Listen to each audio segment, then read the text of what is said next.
Everyone, I wanted to just sort of talk about Pantheon and where it's going. Is Pantheon dead on arrival?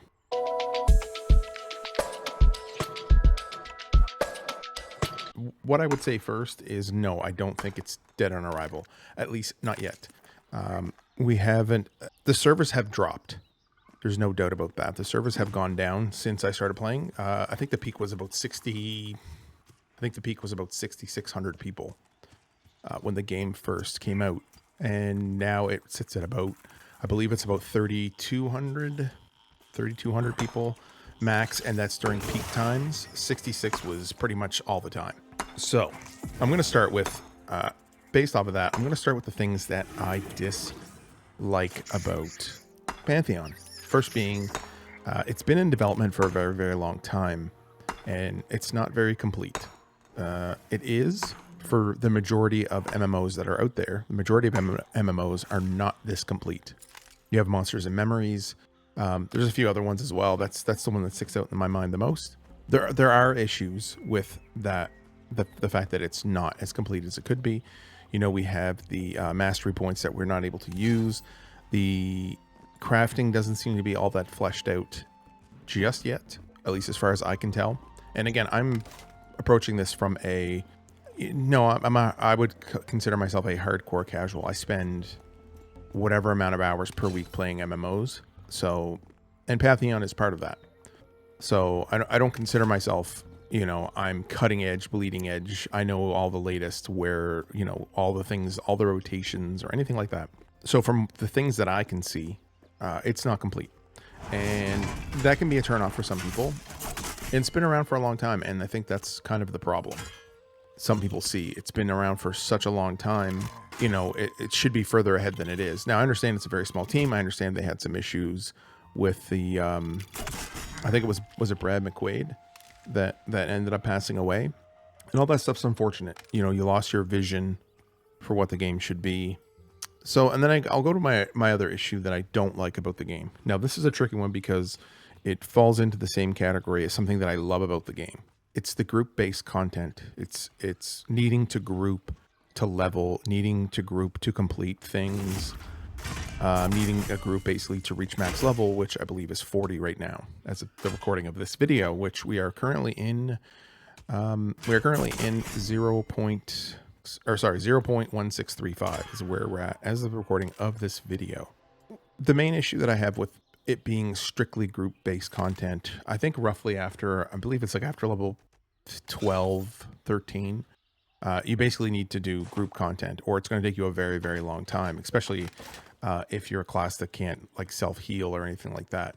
Although I do think sitting and resting, actually, you regenerate health pretty quickly, much, much faster than, say, EverQuest, which is absolutely painstakingly slow when you're soloing as a warrior or anything else. So the reason I dislike this part is basically for one reason. If the game ends up losing its player base, in which, like I had already mentioned, it's lost about 50% on average, on a daily average. It does get higher on the weekends, obviously, because it is an MMO. It is a long grind. It's not a very rewarding grind, I will say that. It's not as rewarding as, say, you know, WoW Classic, where basically every level, every other level, you're looting, you're getting some loot, you're able to buy stuff from the auction house. I think the auction house, at least initially, from the, you know, original WoW Classic. I don't even want to say WoW Classic. From when WoW originally launched, you were able to upgrade your gear by going to the auction house. You didn't have to sit around and wait for a trade. I think that was one of the things that actually propelled WoW forward. That's an issue too. But let's get back to talking about why I dislike this group content. Essentially, what'll happen is, let's say the player base gets cut in half again. And much like EverQuest, the P99 servers, when I first started playing EverQuest P99, there was about 2,000 people on the server. And now, and that was peak time as well. It was about 2,000 people on the server. Now there's been other servers that open up. There's a lot of different things that are going on. I know there was a new server came out, Quarm, and that split the player base again. The player base isn't big enough to support multiple classic EverQuest servers. When you have a game that is completely group based and the player base drops for whatever reason, I mean, it is a long grind. These long grinding games only survive by their player base. And if the player base doesn't maintain a consistent level, when you're at a point when you're like level 15 or level 20, whatever it happens to be, and you need a group in this game. This is very much the design philosophy. You need a group. Eventually what ends up happening with a game like this is the player base basically comes down to when there's no players and the game is designed around group content. What ends up happening is players resort to soloing. And then what happens is you get a bastardization of the player base. So in other words, the player base tends to turn towards classes that can self-heal or that have a pet, or like you look at EverQuest P99, the shaman, because it has a pet and because it has some good spells. As you get later on, essentially you can go with a shaman right up to level 50 or 51 without having very much gear, because the shaman is that powerful. You do not need a group with the shaman. They're great in groups. But then that's why you see the bastardization of classes, because when you log into EverQuest and you do a Who Shaman, there's 50 players out of the 500 or 600 that are on, and they're all shamans. They basically take up a large percentage of the active player base. So then what happens is classes like the warrior get very, very rare. And in the case of P99, so what ends up happening is with the bastardization of the classes and the need to basically self-heal, you end up with a player base that is largely characters or classes that can't really form a coherent group together. But when you get to the highest levels of content and there's no warriors on, or there's no rogues on to help deal some melee damage that you might need for a particular boss or something, content gets roped off. If I need an enchanter to do X dungeon and there are no enchanters on there, that means that content is basically roped off and I can't do it. But then you get classes like the cleric on P99 where you can solo. Definitely you can solo. So going back to Pantheon, if this happens to Pantheon, you can expect to see the exact same bastardization of classes. And then eventually what that leads to is more players leaving the game. So while I am in favor of group-based content, there needs to be a spot for solo players. There needs to be a way for, if that situation arises, now they can make changes to the game, obviously. But if that situation ever were to arise, you're just going to keep having you're going to keep having a depleting player base. So what will happen is you will go, you'll start, like say right now, you'll start at 3,000. Well, then eventually it'll go to 2,500. And then what happens probably around, say, the 1,500 mark is when you start seeing the bastardization of classes. And I keep saying that phrase. Basically what I mean is certain classes become unplayable, or, if they require a group to level, past a certain point, if those classes can't solo, then people stop playing them, especially when solo is the majority of time of how you're going to be playing, because there's not enough people on the server. And then what happens when you get to that point, you get let's say the player base drops again, and you're at about, say, 750. Basically you're at the same place where EverQuest P99 green server is at, where it's on average on the weekends it's better, obviously, but I haven't yet to see it reach a peak of 1,000. Probably in about a year or so. But I mean, classic EverQuest P99 has been around for forever, since probably 2002, I think, was the original. So going back to Pantheon, eventually that's what will happen. And eventually that leads to a dead game. So that's my fear. When I look at it, I look at what's going on with EverQuest. And look, I'm very late to the party when it comes to EverQuest P99. 100%. I didn't even know it existed until a few years ago. I don't know what the peak was, because it's not a Steam game. I have no idea what the peak player count was at any given time. But around 1900 to 2000, when I first joined, I was looking at it now was amazing. You were able to get a group anywhere as you wanted to go. There was people on all the time. The auctions were flying, and people will come back. It does go in cycles, but eventually with each cycle, it depletes, right? You know, it was a cycle of, at a certain point, 1500 was the standard or was the peak, and then it, you know, it's as after another couple of months, the peak cycled back, and it only went to 1200, you know, and then it dropped again, and then the peak came back, and it was about 1000. So that's a big difference. Now, there have been people been playing Pantheon now for quite a while, so they may experience that burnout at some point, and then eventually they'll come back. Maybe when the Druid comes out, you know, you'll see a little uptick in the player base. I do plan on tracking that just to see, so maybe I can update this video or make a follow-up video. So I kind of went on for a while about why I dislike the game, or I shouldn't necessarily say why I dislike it. There's nothing really to actively dislike about the game other than the development and the development process. It's relatively slow, and that's fine. It's an MMO. It's a big world. Things are getting added slowly. You need to create content for people as they level up, especially people that want to basically min-max and no-life it.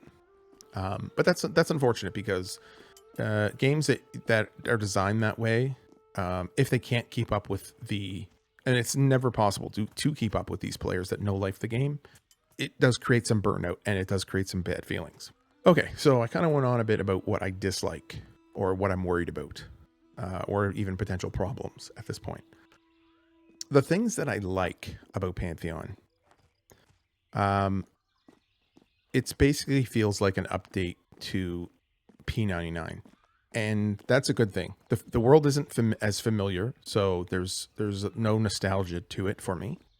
And there's more features, there's more abilities. I believe I had mentioned in a video before about how I think it's a very good cross between EverQuest and WoW. Now, simply because you have more abilities, you have more things to do in combat, you're not just auto-attacking, and that's where EverQuest kind of lacks. The moment-to-moment gameplay in EverQuest is kind of boring, you know, unless you're playing, you know, like I said earlier, like a shaman or something like that. But if you're going melee and you're not playing like a monk or a bard, you're playing like a warrior or a rogue, the moment-to-moment gameplay is pretty boring.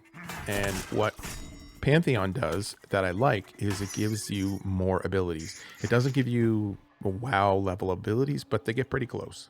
They're pretty similar. So I like it for that. I like the genre. And this game fits into the genre very well, and it fits into a very good spot as a former EverQuest player. And I played EverQuest for right up until Luclin came out, Luclin, whatever. And then I quit and I went and started playing WoW. WoW eventually, again, you suffer the burnout. I mean, I no-lifed WoW for, you know, quite a few years. But that left me with that empty feeling of, I like games like this. I like games that I can grind out. I like games that are rewarding for me spending my time playing it. And Pantheon does the majority of that. It fills that gap very nicely. I like the fact that you have to group in this game. So this is where the double-edged sword of grouping content comes in. I love the fact that you have to group because there's nothing more fun than grouping up with a couple of other players, especially in a game like EverQuest and now Pantheon, and you can overcome challenges. And WoW was the same way. So, but going back to it is a two-edged sword because, you know, on one hand, if there's a lot of players, group content's going to be amazing and it's going to feel great to play. And on the other hand, if there's not a lot of players, you know, for whatever reason, it could be just people are getting burnt out from it. It could be too much of a time requirement, which is why I think that is the trickiest thing to balance when you're doing a game like this. If you don't get it just right, or if you're not very close to that perfect spot, you're going to turn a lot of players off, right? You cannot have a game that, in this day and age especially, so it is a two-edged sword. It is a fine line to walk for sure. And I think Pantheon right now is leaning a little too far towards the group side. And again, I'm somebody that likes group content. I love being able to group up and play. But if I log in first thing in the morning and I just want to play the game on my main character, whatever that happens to be, I'd like to be able to have a spot to go and grind solo. Much like EverQuest. Mind you, EverQuest, there's a good route to take when you're soloing. and I've done it with every single one of my classes. It is a little bit boring, but again, the classes are different enough that it feels good to play it anyways, even though I'm doing the same content over and over again and I'm just leveling up other characters. But then I can earn money, and then as I do my next character, that character can buy some more gear and so on. So there needs to be that corridor for solo players. Maybe it's a little bit slower. I don't agree with something I saw the other day where, you know, somebody had mentioned about solo players need to have like a 10x penalty, or it should take them 10 times longer. I don't agree with that at all, because eventually what will happen with that again is you will kill off your player base 100% as far as I'm concerned. And that's the one thing you do not want to do, especially early on. So again, like I think levels 1 to 15 need to be tweaked to the point where it feels good to solo, but it feels great when you group. And that's what EverQuest nailed originally and has nailed with P99. Again, one of the other things that I do like about this game as well is that I guess, you know, the majority of things that I like tend to lean towards the WoW side of the game. Even stuff from the EverQuest side as well, like the more mature audience. You have features that, like WoW, you can get items, low-level items from just any mob. You can get backpacks or weapons or anything from low-level mobs. In EverQuest, not at all. EverQuest, you basically had to collect all of the rusty weapons that you found in hopes that you will eventually have enough money to buy a bronze sword or something like that to have an upgrade, which I do like. I mean, as hardcore gets, EverQuest is that hardcore. Now, mind you, with P99, it's a bit different because the economy's there. It's very cheap to buy, very good weapons. So that brings me to, how do I think that this game stacks up to the competitors or similar games? And right now, I will only use 3 games to compare it to. And one game I have not played, but I've seen a ton of videos. I'm excited. I've tried to apply for the early access, but I've not been able to get into that, unfortunately. That would be Monsters and Memories. That looks like the classic P99, you know, quote unquote killer. I have watched a bunch of the developer streams and stuff, and I don't think it's any more than 1 or 2, maybe 3 people working on that game. So I can't really compare it to that much, but that was a game that I'm definitely looking forward to. But like, you know, compare it to WoW, classic. And this is where the player base comes in. I find WoW classic as it is right now, is far too, you have to 100% be min-maxing all the time, you know, no matter what it is that you're doing. You know, you can't go to a raid unless you have the 9 buffs or whatever, 9 world buffs that you need. That's what turned me off of it. You know, they can't go that route, as far as I'm concerned. That's just my personal opinion, mind you. You may have a different opinion. I mean, that's fine. You can let me know down in the comments. But my personal opinion is you cannot put something into the game that is an absolute requirement to do certain content. You can have restrictions. You can have, you know, you need to have like you need to be at least tier 1 to come on a raid. Okay, that's fine. So they were still able to do the content. Now, and the way Classic is now is you have to basically, you know, have all your ducks in a row. You need to go to these places, get this item. You need to go to this. You need to grind that thing out. You need to have this particular item. You need to be of this level. You know, if you're doing a combat road, for example, you need, you know, the best offhand and the best main hand that you can get prior to joining a raid, and you won't be able to join a raid without it. That's not as big of a deal because at least you get to play the game, but the stuff where you're doing the group buffs and that, I don't like that. This video is turning more out to be about what I dislike and like about WoW and EverQuest than it is more about what I like about Pantheon. But I'm trying to point out the errors and the good things about those games that I think Pantheon needs to include or not include. So I like it more than WoW Classic by a lot. I think it does a lot of what WoW does, but it leans more towards EverQuest. When I compare this game to EverQuest P99 servers, this is where I find Pantheon is a little bit lacking. And it's early, so I can't necessarily fault it for that, but it does need to, you know, when I first played EverQuest, you had lore, you had, you know, I started off as a dark elf, and the first thing you get is a note telling you where to go, and there was tons and tons of people around. Hey, where do I go for this? Hey, where do I go? People were communicating. And trying to get people back to communicating would be trying to get a teenager to write somebody a letter as opposed to sending them a text message, right? So you can't really rely too much on communication between players. You can, for sure. Most players, the majority of players I've experienced playing Pantheon are very good, very friendly, very helpful and stuff. There's obviously a few eggs that spoil the bunch, but for the most part, not at all. But Pantheon right now is lacking in the lore sort of aspect of the game. The majority of classes start off in the same area. Sorry, the majority of races start off in the same area. So there's no sense of, this is my city. There was a sense of pride when it came to that sort of thing, and that comes from the lore in the game. You weren't relying on fancy graphics. You were basically relying on the story to sort of, lead you forward. And then as every expansion came out, there was a bit more involved. You had to work on your faction. That stuff will come in time with Pantheon. And I do like Pantheon over P99 servers simply because the game feels a little bit better to play. You're a little more engaged.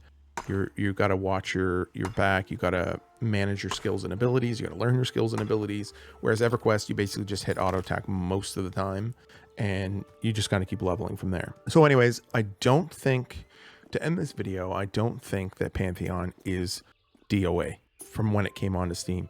The player base is dropping. That is a problem. I think also that is why post Christmas this year, I've noticed they've started ramping up the amount of changes that they're doing. They're minor changes, but they are adding content. They are adding monsters. I did the video where I showed the run from Throne Fast to Wild's End, or from Wild's End to Throne Fast. They've now put monsters in the way there, so it's not as easy. So they are working on the game actively. That is a good thing, that they are actively working on the game.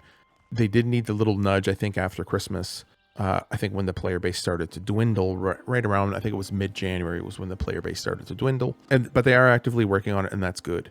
Some of the things that I've talked about in this video, if they can nail those things, and they are difficult.